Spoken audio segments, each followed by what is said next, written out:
Hi there, my name is Jason Furch, Senior Manager of SEO and Content Strategy at Astound Broadband. And today we're going to be talking about 5G home internet. This technology promises to deliver high speeds at an affordable price, but does it actually live up to the hype? We'll answer those questions and many more. We'll also discuss factors that slow down 5G home internet speeds, how this technology compares to traditional fiber and cable internet options, if 5G is capable of supporting gaming, streaming, and working from home use, as well as address some of the security concerns. I'm very happy to have Astound's very own Christelle Janis, who is the SVP of Network Engineering.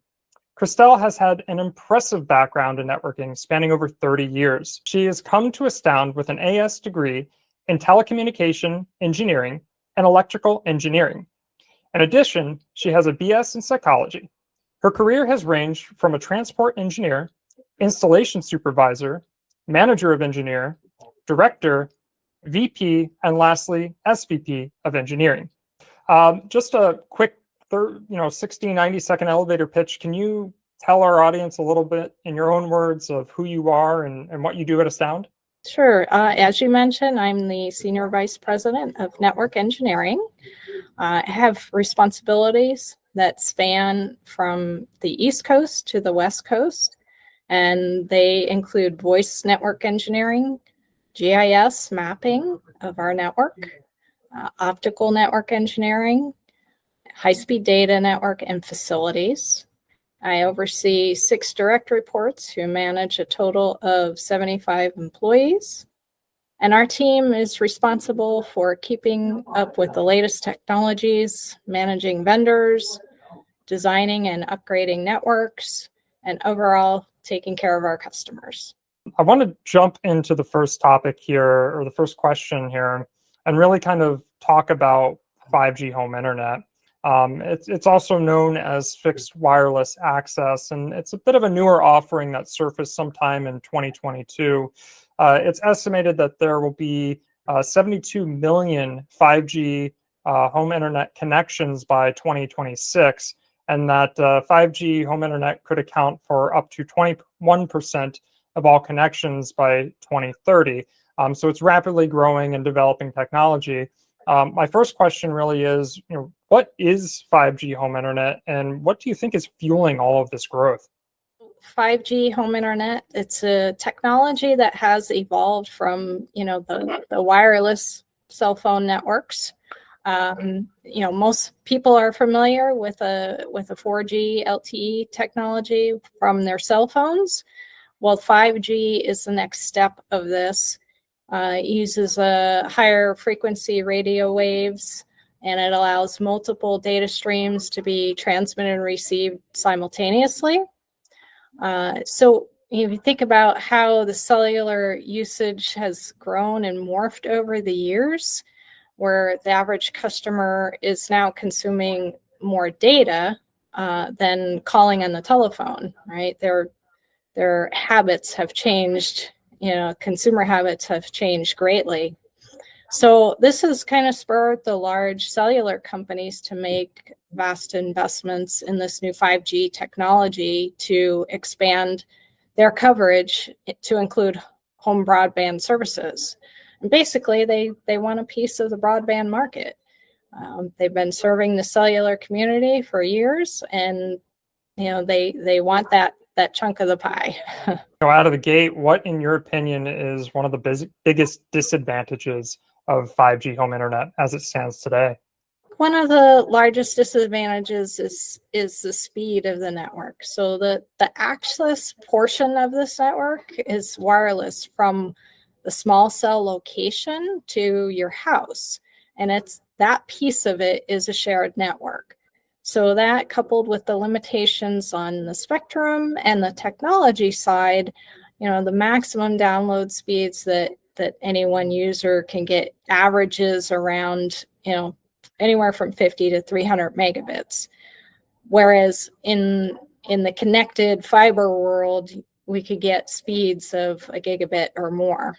What are some of the main benefits of having that wired connection to your home over having a 5G home internet solution? One of the main benefits, again, as we mentioned earlier, is, the speed. You could definitely get a greater speed with a wired connection. And what that does for you is, you think about how many devices that you have in the home, right? You've got a cell phone, computers, could be multiple computers, could be multiple tablets, it's TVs, gaming systems. All of those connections are utilizing that bandwidth to the home. And when you're limited on speed, then it limits all of your connections in the home. So you've got congestion there just inside the home. But if you think about it outside the home, when you're competing for that connection with your neighbor or multiple neighbors, that could be definitely an issue with speed as well, and the performance, right? You've talked about speed, some limitations, depending on the use cases of if you're streaming, a lot of video or you're watching live TV, how does that experience from using 5G home internet, how does that affect your experience when you're streaming TV, when you're watching that live game, or maybe you're doing a video conference, while working at home? One of those factors, again, when it relates to speed, could also be network latency and jitter. So, what are those things to the average person? That's basically your latency is when you're sending data or receiving data and the amount of time that it takes to get to the destination. When those things aren't performing up to par, then you get issues with viewing your video or issues with your gaming connections, and that could affect your overall performance and experience. Because you had that jitter experience, that you missed that 1 second of action, and you missed the entire play. Is that kind of what you're touching upon there? Yeah. Basically, think about sometimes when you're watching a streaming video and you get kind of what I call the glitch, the glitch in the network, right? It could freeze and then pick up, where it is in the live play, and you've missed something, or you sit there and you're like, oh, when is it going to come back, right? Like, so those are the experiences that you have that are interrupted. One of the things that I've been doing a lot of reading up on is the reliability factor. And it seems to me like there's a lot of things that, a 5G home internet connection kind of suffers from. And so I'd like to kind of pose that question of how reliable is a 5G connection for home internet versus that traditional wired connection? There are definitely differences, in a wired connection versus a wireless connection for the 5G. And again, talking about that piece from the cellular to your home is a shared network. And by being a shared network, the infrastructure is susceptible to congestion, network congestion. Some providers may use a method of prioritizing data for their mobile users over their home users, which could cause slower speeds. In a fiber-connected wired environment, our traffic management is consistent and predictable at Astound, and we don't utilize any prioritization methods, and instead we ensure there's enough capacity for all of our customers. Another factor in reliability for a 5G network is the structural landscape of the environment, where the signal received at the customer's home can be affected by the distance to the cellular base location. And any building or structural interference between the two of those can affect the performance of the signal that's received at the home. What about when we're talking, say during peak usage hours? I know from the Astound's perspective, we're able to ramp up, that capacity. We're able to provide that consistent delivery of performance. But is that the same with these cell towers? Are they able to, provide that consistent experience? Let's say, 6 o'clock, 7 o'clock, it's prime news time, or everyone's off of work and they're watching their TV shows. Is their experience going to be a little bit different on 5G? That experience and the traffic management and the analysis of that is a little less predictable than what we have in our fiber networking system. We've been doing this for years. We kind of know,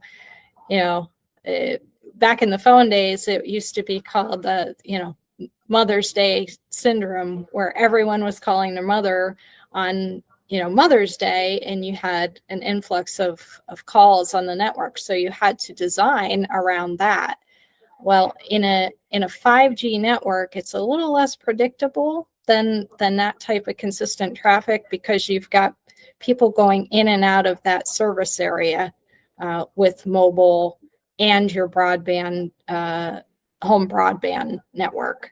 So it's harder to predict how much traffic is going to flow through the network, and especially during peak times. If I'm paying for the internet, I want to make sure that I'm getting what I'm paying for. What should we know about throttling or data caps with the 5G solution versus with a wired connection? Throttling the network, a lot of times there will be providers that once you've hit a data cap, they slow down your speed. It's not something that's widely known, but that does happen to users with their data usage. In a wired connected environment, some service providers don't have any data caps. It's all you could eat. Whatever you consume, you consume. Let's say I'm a consumer. I'm looking to purchase a new internet solution for myself, for my home.